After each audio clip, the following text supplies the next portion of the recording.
Volodymyr জেলেনস্কির সঙ্গে দূরত্বক্রমে বেড়েই চলেছে মার্কিন প্রেসিডেন্টের। ইউক্রেনের প্রেসিডেন্ট চাইলে অনেক আগেই রাশিয়ার সঙ্গে যুদ্ধ বন্ধ হয়ে যেত, এমন মন্তব্যের একদিন পর এবার সামাজিক মাধ্যমে জেলেনস্কিকে তুলোধুনো করেছেন ট্রাম্প।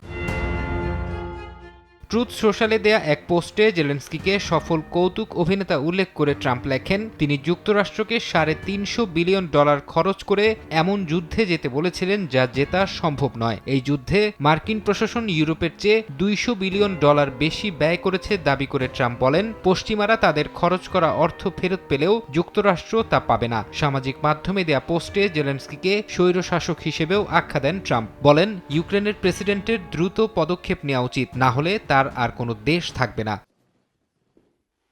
ট্রাম্পের এমন মন্তব্য ঘিরে প্রতিক্রিয়া জানিয়েছেন পশ্চিমা নেতারা। জেলেনস্কির সঙ্গে ফোনালাপে তার প্রতি সমর্থনের কথা জানিয়েছেন ব্রিটিশ প্রধানমন্ত্রী কিয়ার স্টারমার। যুদ্ধ চলাকালে নির্বাচন আয়োজন না করাকে যৌক্তিক সিদ্ধান্ত বলে উল্লেখ করেন তিনি। এদিকে জেলেনস্কিকে স্বৈরশাসক বলাকে মিথ্যা ও বিপজ্জনক বলে মন্তব্য করেছেন জার্মান চ্যান্সেলর। সুইডেনের প্রধানমন্ত্রী মার্কিন প্রেসিডেন্টের কথাকে ভুল উল্লেখ করে বলেন, জেলেনস্কি গণতান্ত্রিকভাবে নির্বাচিত।